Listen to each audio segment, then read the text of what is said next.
The following program is brought to you by Pizza Productions.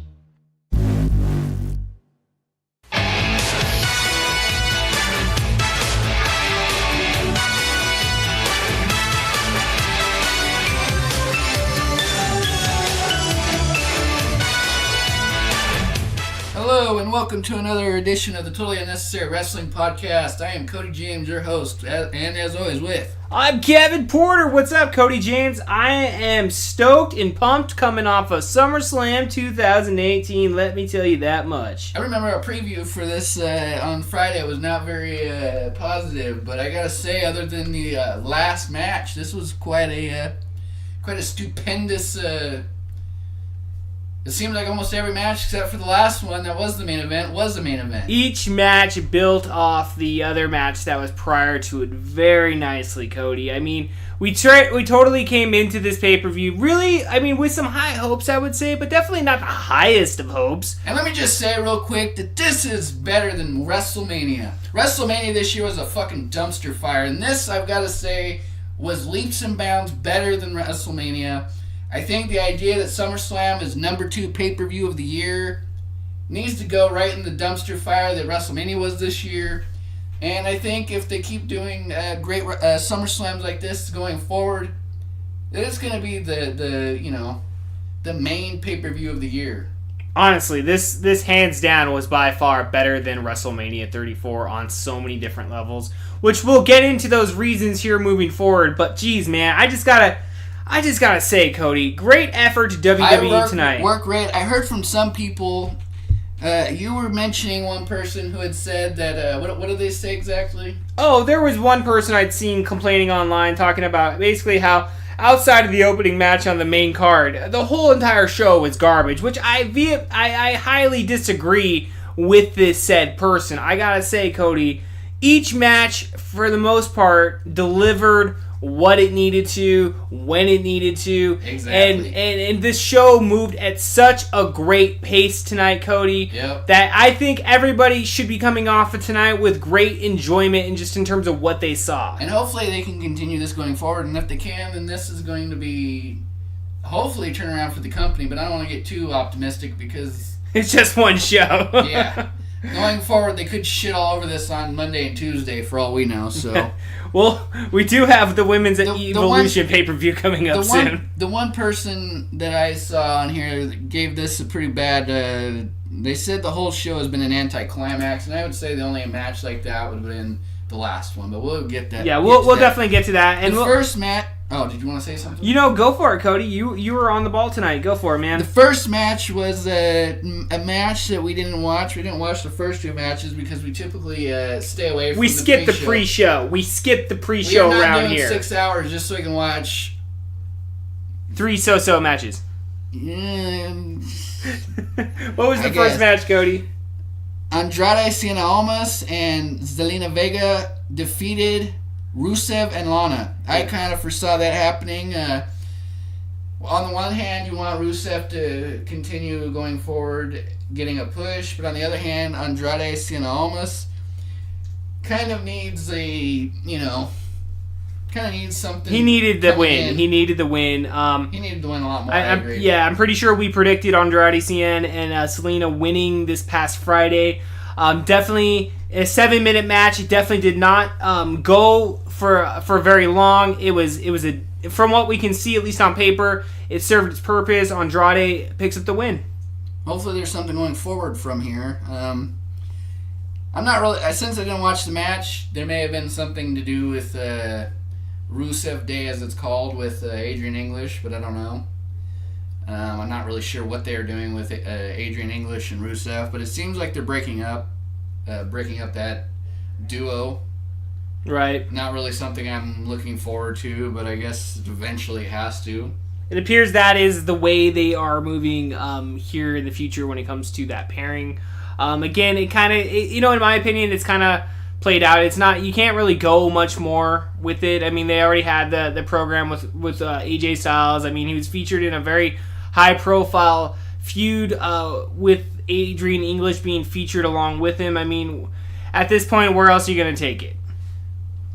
I mean, you could have given him the title and taken it further, but they apparently did not want to go with that, and Which, given what we got tonight, I'm really happy they didn't make that decision. yeah.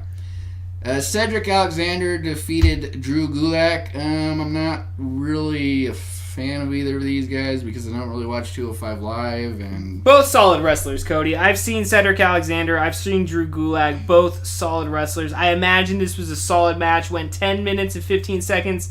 Both gentlemen, Jack Gallagher and the Brian Kendrick, were banned from ringside. Brian Kendrick. I'm pretty sure I called for Drew Gulak to go over, and we would have a brand new Cruiserweight champion, but apparently Cedric Alexander rolls on and continues his reign as champion. Good. Maybe Drew Gulak has to fight an uphill battle, and that should be good going forward.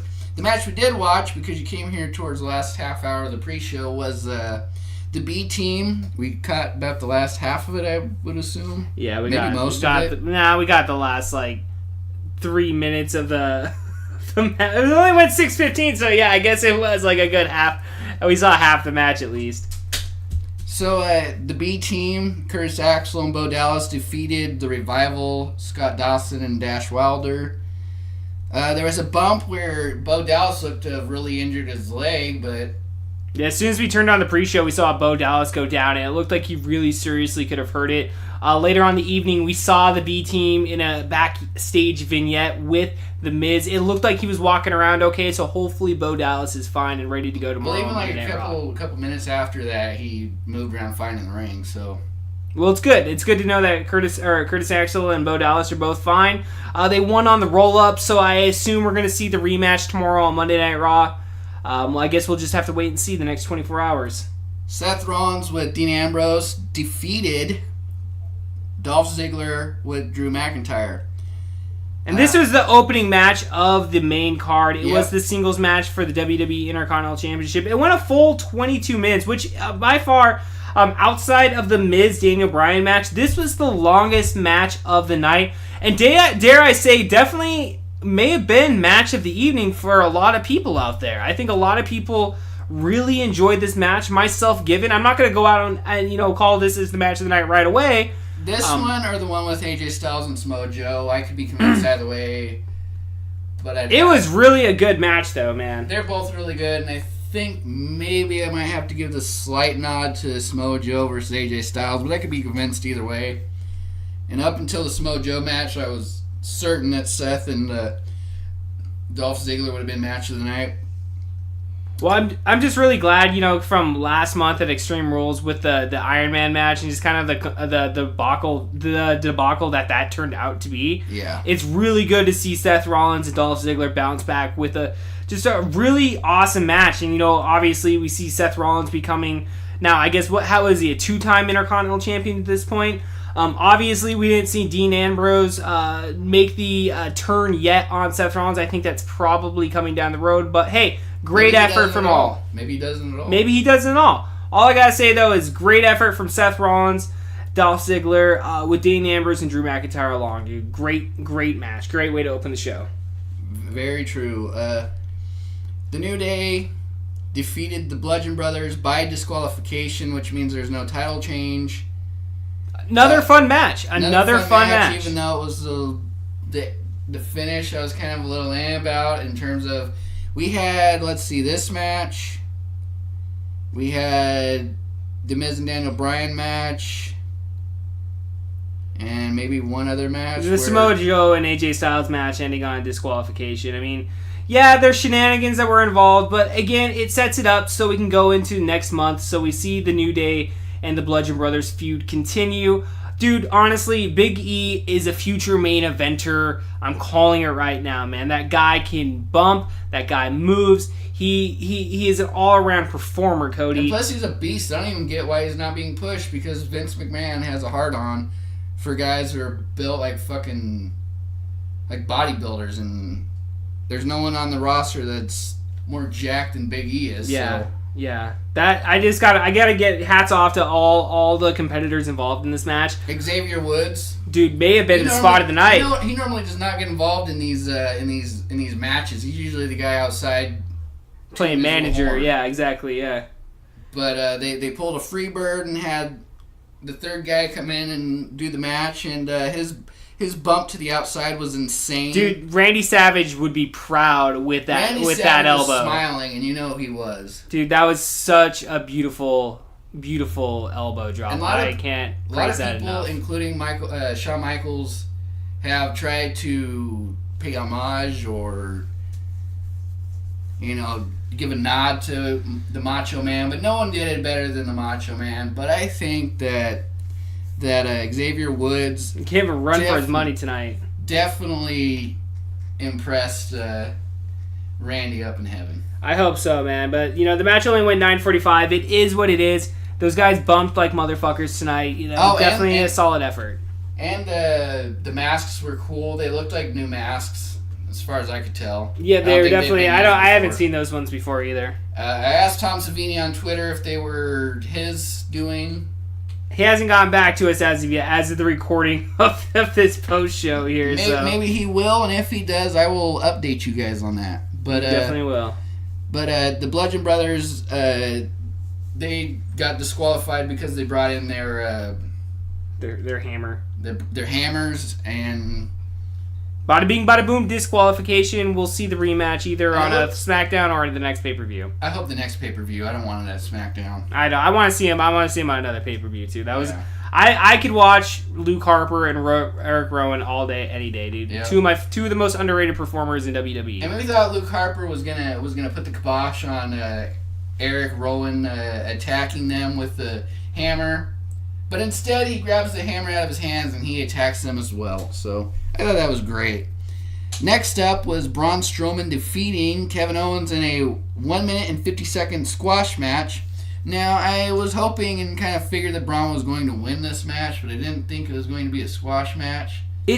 Honestly, when it came down to the way he won, it just needed to be a giant squash to get it over the fact that we were going to see, Braun Strowman later in the evening. So.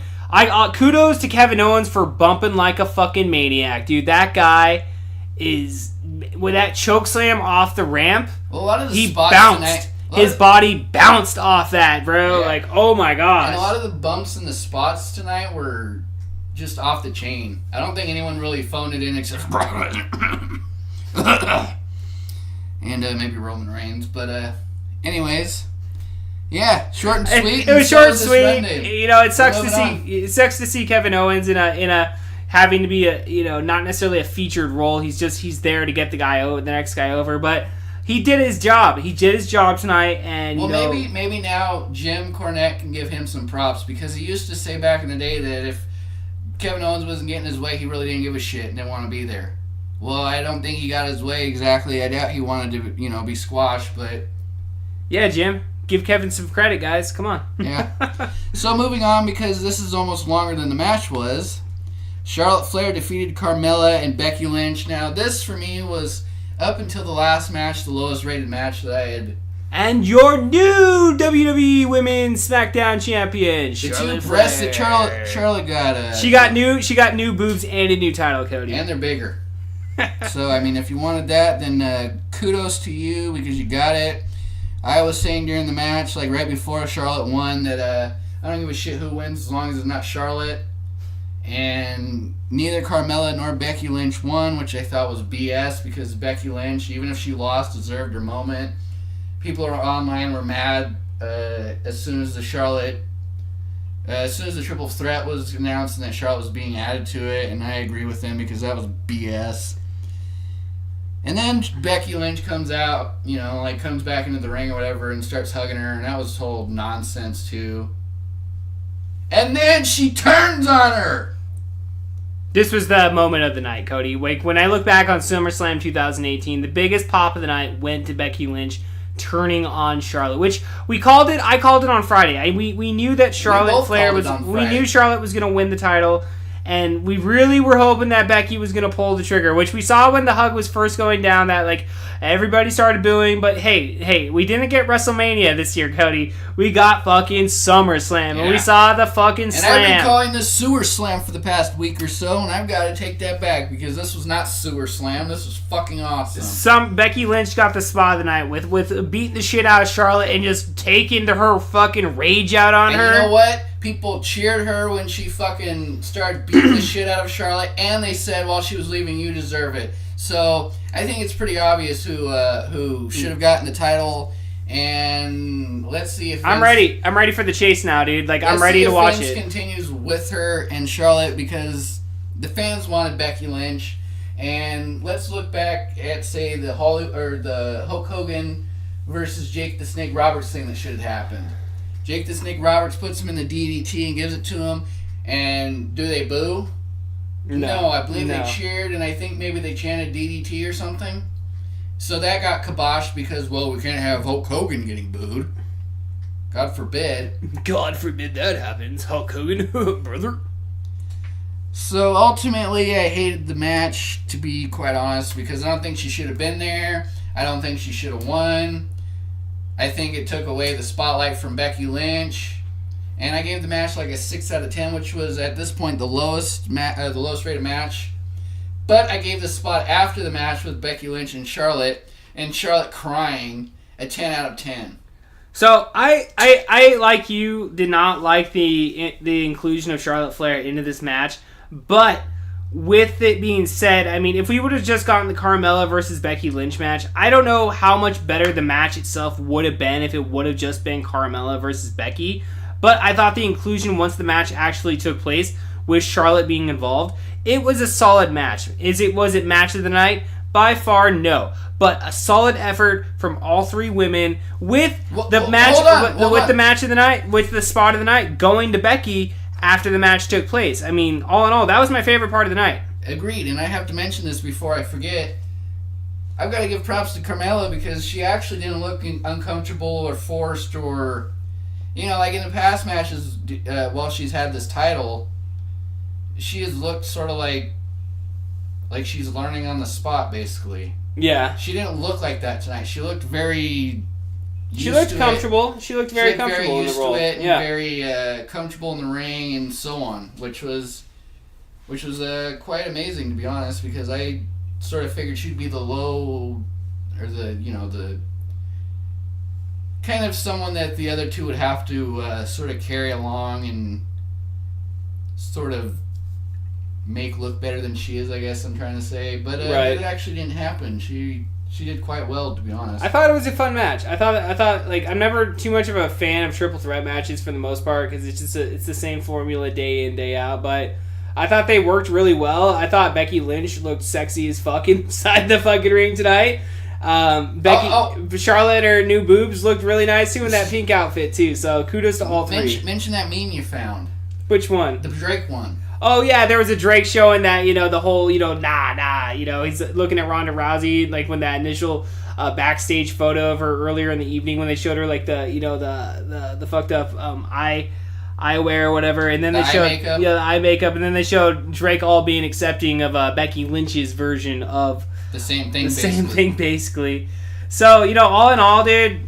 Becky Lynch, spot of the night, dude. I gotta give her the fucking star of the night when it comes to just breakout, dude. Complete fucking and utter breakout from the pack with that one moment, dude.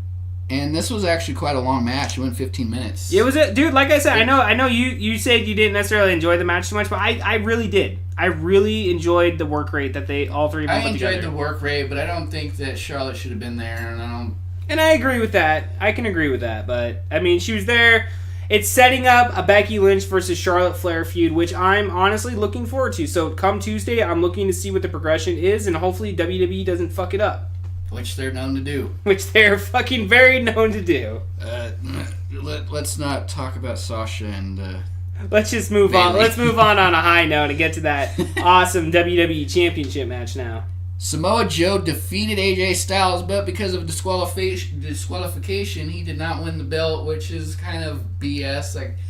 And the only reason is because the last couple AJ Styles matches, if you look at them this year, more than half of them have been disqualification. The high-profile Shinsuke Nakamura feud ended in quite a few shenanigan calls. This, though, I gotta say, was such an awesome match, man. I enjoyed it from bell to bell, and honestly, I'm okay because I want to see another Samoa Joe versus AJ Styles match. I'm pretty sure we were both we both agreed that this was not going to be the be all end all match between these two. We knew it was going to be I think it's moving go forward. December or Royal Rumble in January. I loved the inclusion of AJ Styles' family and his wife and daughter being there, and then the line like Samoa Joe at the end, who's your daddy? And then the blood coming off AJ Styles' face told such a great story. I don't know if this was Road Dogg's booking. I don't know who the fuck booked it, but kudos to those motherfuckers, man. Great spots. Road Dogg because he couldn't book his way out of a fucking wet paper bag. But I do think that Samoa Joe's goading of AJ Styles through the use of his wife and his family is even better than Rick Rude and Jake the Snake Roberts when Rick Rude was, doing stuff to get at him through his wife by, like, say, putting her face on his crotch of his ring attire and so on. Samoa Joe is a mastermind of heel tactics. I think Rick Rude even kissed Jake the Snake Roberts' wife at one point, and I think that's masterful because considering the fact that Jake the Snake Roberts, if not number one on everyone's list, is in the top three as far as guys who are really good at playing mind games and psychology of matches. And even if he didn't win a match, you were still like, he was still the better guy in the feud because of his promos and his psychology and so on. So my point is that Samoa Joe, I think, blew him out of the water, which he's still a legend, but Samoa Joe just went above and beyond with this. He was just doing great as far as, getting at AJ Styles via his wife and getting him to buy into it and get really emotional and so on. What do you think about that? It was a great effort, man, and I agree with you on that, and I think Samoa Joe definitely is just proving that he is the MVP of 2018 within the main roster of WWE. I really think that Samoa Joe will be the WWE champion by the end of the year. He better be. This may turn into feud of the year, in my opinion. If this keeps going down the road that it is going, I may have to give AJ Styles versus Samoa Joe feud of the year. Yeah, with as good as the Nakamura and AJ Styles feud was. Well, the finishes of the matches fucking blew ass, but the majority of the feud I enjoyed. Yeah, exactly. That's what I mean. I understand. Yeah. So next match. The Miz defeated Daniel Bryan with shenanigans. See, I knew there was another match. Yep. Longest match of the evening, 23 minutes and 30 seconds. From the get-go, man, this was the match that I was looking forward to the most, man. Seeing Daniel Bryan come out in those Seahawk colors just really got me going and was just really ready for it. It was a good back-and-forth match. And by the way, this is the longest match of the night, to be honest. Yeah, it was the longest match of the night. Both of them brought their working shoes on, man. Like, they both came ready to fight. The Miz especially. The Miz brought it, dude. Daniel Bryan brought it. To be honest, but I know that it's gonna go. It's being used so that they're gonna continue the feud. I mean, it's definitely, this isn't the last Raw, much like we saw with the AJ Styles Samoa Joe. Funny how the SmackDown matches, actual storyline and is being moved forward in regards to the finishes of each match. All in all, without going and giving away my pick of the night, man, this was definitely a top contender for match of the night, in my opinion, dude. Like, I saw some people online, basically, end this match, this is boring. But personally, in my opinion, this was definitely one of the better matches. Definitely the best match Daniel Bryan has had since coming back from retirement. And this is the best match that The Miz has done in quite a while. The Miz he's kind of phoned it in. I completely disagree with you on that. I don't think The Miz has phoned anything in. I think The Miz has been at the top of his game this last 2 years, man. Not longer. What I'm saying is that I expect more from him because I know he can do more, and I kind of think that he's kind of just. Well, it's like I brought up at that backlash with that match with him and Seth Rollins for the Intercontinental title a couple of months ago, dude. Like, that was the match of the night for that Backlash show. So the Miz brings it, man. Yeah, but I mean, the Miz brings it, but I know he can do a lot more. And in some of these matches, like the one with him and Baron Corbin. Well, it's Baron Corbin, bro. Well, yeah, but The Miz still didn't bring his A game. Yeah, okay. Maybe he didn't respect Baron Corbin enough to bring his A game, or maybe possibility. Maybe he did the best he could. It takes a lot to respect Baron Corbin. But I don't know. I just know that The Miz can do more, and I think he did. He exceeded my expectations tonight. The next match, unless you want to say anything. No, man. I said everything I really want to say about The Miz and Daniel Bryan. That was a great match. The only thing I hated was the finish. Because I didn't hate the finish, man. Like it was well thought out. I mean, the Miz is a heel, of course. His wife being at ringside, of course, she's gonna have something up her sleeve in regards to helping her husband. So the brass knucks, a very well used weapon when it comes to professional wrestling. It was old school, very old school, and I think that the execution of it was well done. Yeah.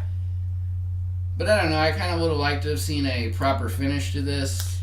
Yeah, but again, we're moving on to the next pay-per-view, and I get it. They're just setting it up for the next one, so I'm okay with the ending. I'm okay with Daniel Bryan getting pinned out, and let's get to that next one. And The Miz as a heel does make sense. So. Yep, exactly. Other than that little, I kind of wish it had a proper finish. It was still well done and well executed. Finn Balor versus Baron Corbin. This was a quick squash match.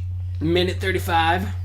Don't know if I really expected more than that, but he came out as the Demon. Yeah, we saw the return of the Demon for the first time since last year, I believe. I don't even know the last time we saw the Demon. I think so.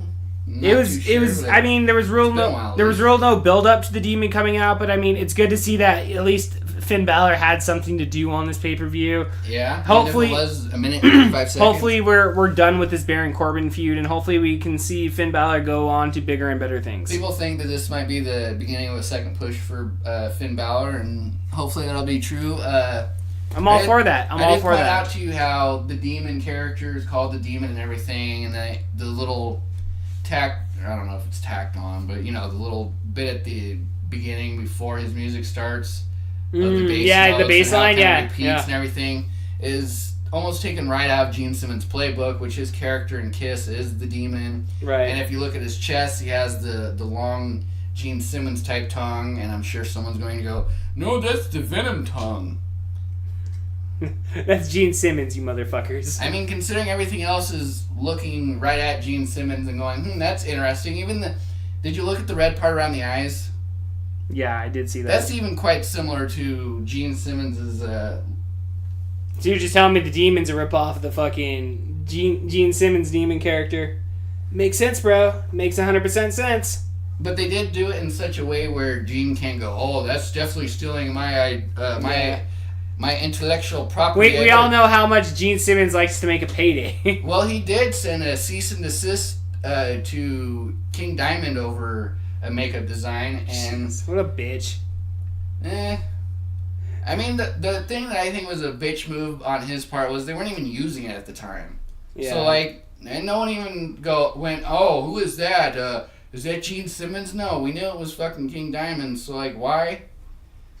But I mean, one of the things is if you have intellectual property, even if you're kind of I don't really care, we're not using it, I like it, so on and so forth, you have to defend it in order to keep it yours. To keep it yours and to keep your ownership of it strong, or whatever. Right. But moving on, Shinsuke Nakamura versus Jeff Hardy. I was actually surprised by this match, considering the last match that they had was pretty... The lack thereof a match last time? Yeah. Starting at the beginning, I really liked the whole... Shinsuke Nakamura really kind of waits towards the middle of the end to do his "come on" thing. Mm-hmm. But he did it at the beginning of the match, which was... I was like, what, are they ending it already? But no. And then after he did that, and they had a little spot, then Jeff Hardy comes back, and he does... he mocks them and everything, and then he does the "come on," in kind of a mocking way, and that was pretty fucking cool. And they had some cool spots and some cool bumps, and I thought the end spot or bump or whatever you want to call it was definitely cool, even though it was a little bit iffy, I guess, this far in his career to be doing something. Dude's like 40 that. years old, man. I thoroughly enjoyed this match, man. I was looking forward to this match at Extreme Rules last month, so I was a little disappointed with the ball shot. Yeah. And how they ended with Shinsuke Nakamura winning the U.S. Championship, which I totally understand why they went that route. Jeff Hardy, I mean, let's be 100% honest, his best days in the ring are probably behind him, just for the fact that he's 40 years old and he's been taking these types of bumps for 20, 25 fucking years at this point. Yeah. Dude, hands down, I give kudos to both Shinsuke and Jeff Hardy for going out there and busting their ass for 11 minutes. Yeah, they the did spot, a decent job. Whether you argue whether it was needed or not, I thoroughly enjoyed the risk factor of him doing the swanton and landing on the hardest part of the ring. I thought every single match falling onto the ground. Yeah, every single really match kind of seemed to build upon the last match, and each match had a very fun point to it, and I thought that was kind of the highlight of that. I kind of expected Shinsuke to retain here. The weird part I kind of thought though was at the end of the match when Randy Orton came out. He begins to walk out and decides to turn around. He's like, Jeff, I guess you've already gotten your ass handed to you already. I mean, fuck, that back spot looked fucking horrible. I mean, I guess he just kind of let him off, man. And not horrible in the sense that it was poorly executed, but horrible in the sense that... It just looked horrible. Like, that hurt. I heard watching it. Yeah. But yeah, Randy Orton coming out was fucking... Pointless and weird, and it didn't make sense what they were doing... why even have him come out at all? Yeah, I mean, I guess we'll see what happens on Tuesday, but it was kind of weird. Yeah, it was a bit unnecessary to be quite honest. The next match was Ronda Rousey versus Alexa Bliss. To be honest, this match was kind of in terms of work rate, but the story they were telling and the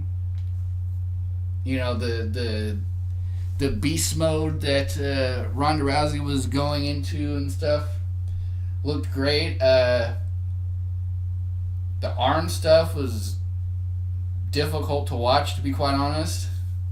I mean, I've seen some girls be able to bend their elbows forward and it looks like they're overextending or whatever, but I'm not entirely sure if that's what Alexa Bliss was doing or not, or... Well, kind of from the get-go, I knew this match wasn't going to go that long. I kind of knew they were going to have, some shenanigans at the beginning to kind of, stall and, hold off the match. One thing that I noticed from the get-go of seeing Ronda Rousey, even in the pre-tapes in the backstage when we first saw her with that wild makeup, is the bad motherfucker look that she has. She is... Yeah, she come out and smile. Everything that we've been talking... Yeah, everything we've been saying the last couple of months about how she just needs to own that and be that bad motherfucker that she was back in the UFC. She's got it. She was speed walking out to the ring. She did it. She did everything to a T, dude. She came out there and just beat the shit out of Alexa. And guess what? We have a new Raw Women's Champion in Ronda Rousey. One thing I think we both... Well, I didn't necessarily take too much exception because I am a fan, but you took quite the exception to the Bella Twins getting inside the ring after... Yeah, fuck off with that Hulk Hogan bullshit. Because we saw Natty return wearing her father's jacket, which was an awesome, awesome thing to see, but it was like, why are the Bella Twins here, Like, who gives a fuck? Go away. I like the Bella Twins, I was telling you. You can continue liking the Bella Twins, but I think their time is gone. It's far past them. It was quite, I called it, man. Ronda Rousey was going to take the title.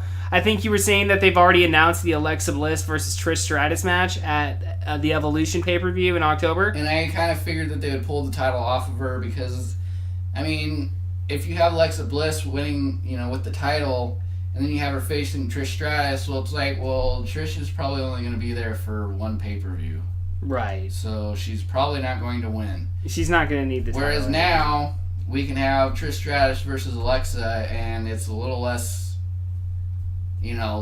like, oh... Well, predictable? Yeah, as far as who's going to win the match. Right.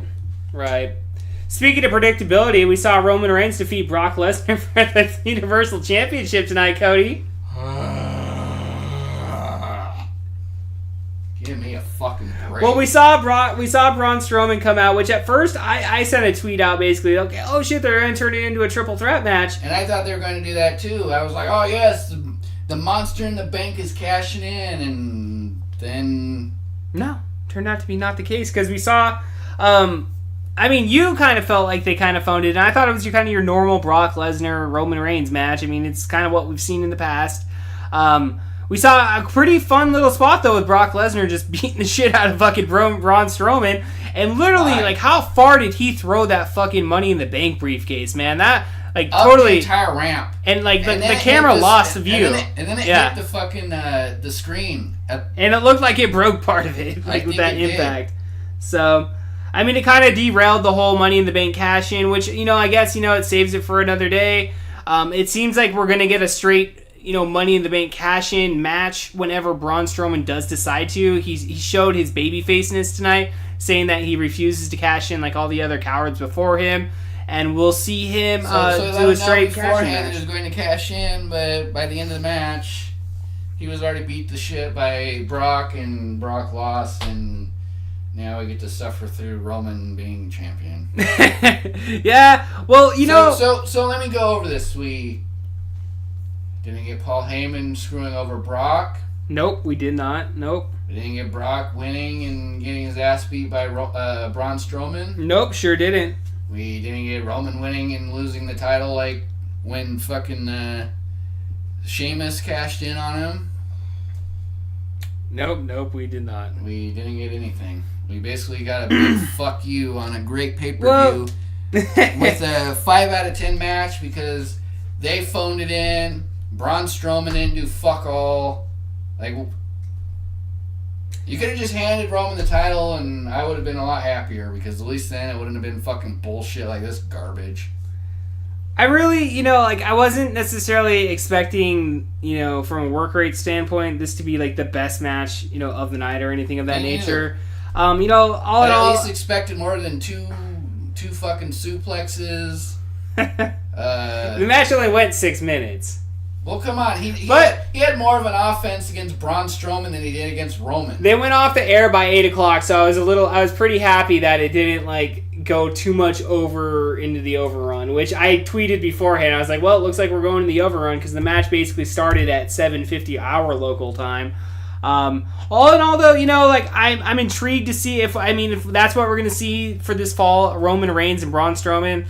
I'm down to see more of that feud. I enjoyed it within the last couple of years when they were fighting each other. So, outside of, hopefully obviously we're not going to be seeing Brock Lesnar for some time. But, good luck in the UFC, bro. But yeah, I guess that's what we've got for the foreseeable future, a Roman Reigns Universal title run. Wow, because everyone wanted that, didn't they? Gotta be optimistic, Cody. For having such a great pay-per-view tonight, I'm willing to give them the benefit of the doubt and tune into WWE Raw tomorrow, and we'll see what happens. Any final thoughts on tonight, Cody? What are your final thoughts? I don't know. I would have just wished that match had something. Yeah. What was your match of the night, though?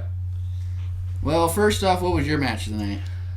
If I'm gonna call it my match of the night...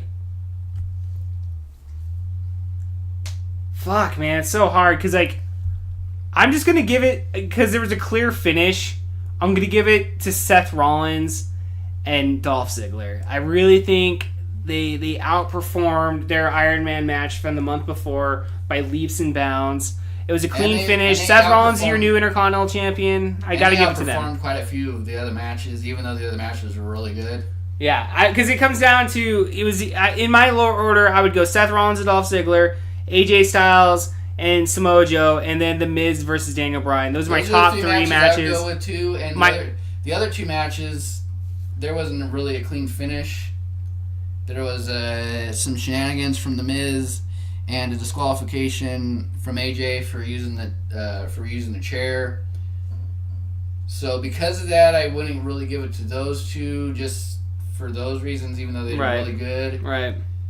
And they're close second place or maybe second and third place, but I think that Seth versus Dolph was the number one because of the fact that there wasn't really any shenanigans. Yeah.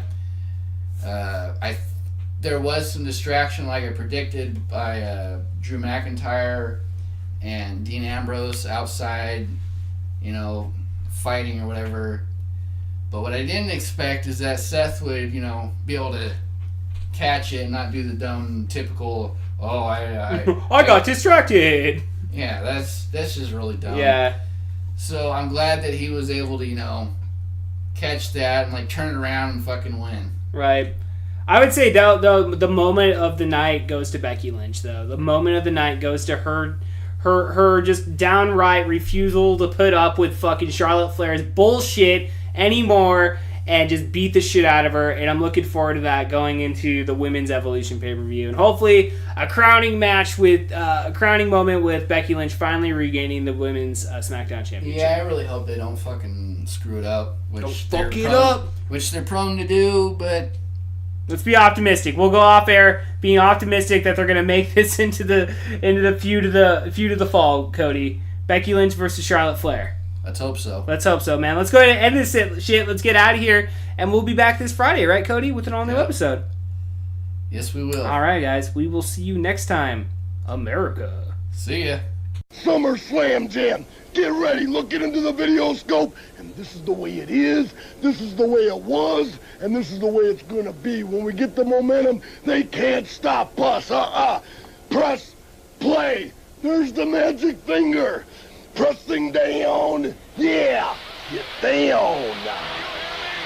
Loving it, loving it.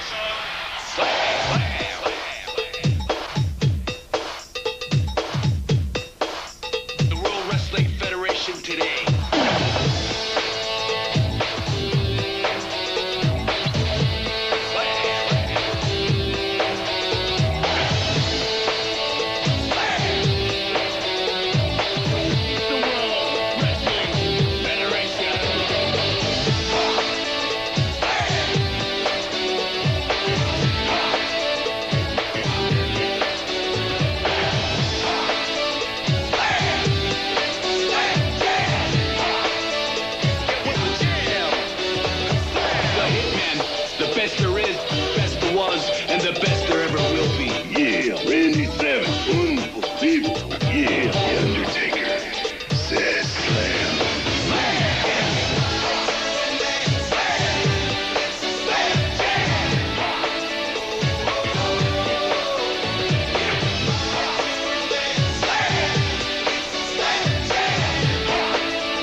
Like a